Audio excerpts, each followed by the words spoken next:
Assalamualaikum warahmatullahi wabarakatuh. Nama saya Zulhadi dari 11 Akuntansi 2. Di sini saya akan membacakan carpon yang berjudul Kampung Halaman. Di tengah-tengah keindahan alam anu hejo sareng walungan anu deras, aya hiji kampung leutik anu namina Desa Cinta Damai. Desa eta teh kampung halaman dian, awewe ngora nu geus 10 tahun ninggalkeun desana, pikeun ngudag cita-citana di kota gede. Dinten ieu dian balik deui ka kampung halaman satos lami. Kalawan seri bunga dian nincak kana jalan satapak anu geus dipakawanoh ti budak leutik.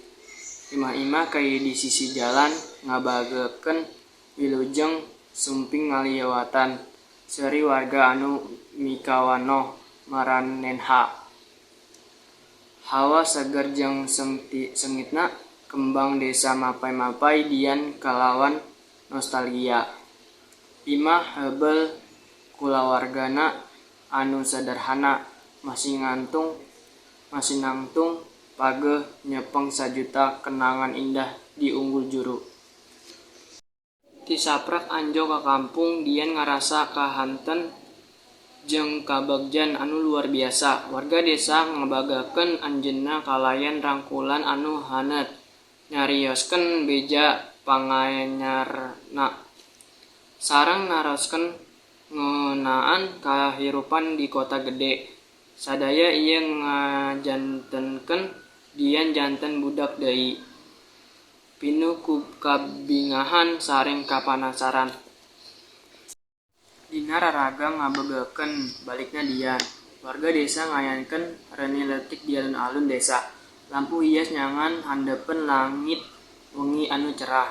Suasana reuni dipinuhan ku seri, carita jeung lalagu kenangan. Dian jeung babaturan hubeulna diuk disabudeureun api unggun, nyaritakeun lalakon hirupna masing-masing ti miti patepang.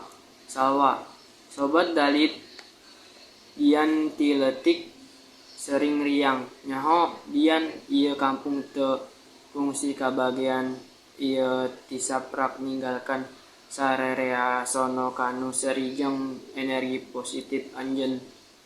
Dian imut ngahanterkeun nuhun ka Salwa, manehna ngarasa untung boga babaturan sabage maranehna penting eta. Maranehna nyieun rencana pikeun ngajajah kampung isukna, manjang ka tempat anu pinuh ku kenangan. Isuk-isuk hanet moyan di Desa Cinta Damai. Dian jeung babaturanna ngumbara ka kampung ngaliwat sawah-sawah anu hejo anu matak nyanangkeun panon. Maranehna nganjang ka sakola tempat maranehna ulin jeung diajar babarengan oge ka warung kopi anu sok rame sore. Unggal juru desa, unggal jalan satapak ngingetkeun dian kana tapak leutik mangsa budak leutik. Aranjeunna nganjang ka walungan tempat aranjeunna ngojay sareng ulin. Cai herang turtis ngondang kenangan manis. Dian nginget-nginget kumaha seringna peting-peting di dinya. Seserin jeung seserian siga budak leutik nu teu capek.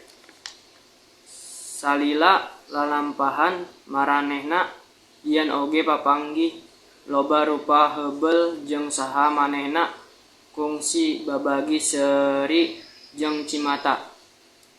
Nini-nini anu masih sehat, tatangga anu sok ngabagakeunna jeung budak leutik anu ngudag dian kalayan bagja sadaya ieu ngutkeun dianieun kampung halamanna, mangrupikeun tempat anu leres-leres ngajantenkeun anjeunna ditampi sareng dipika cinta. Reuni dituluykeun kejamuan di imah dian, asakan desa khas jeung masakan tradisional dilayanan dina tabel panjang.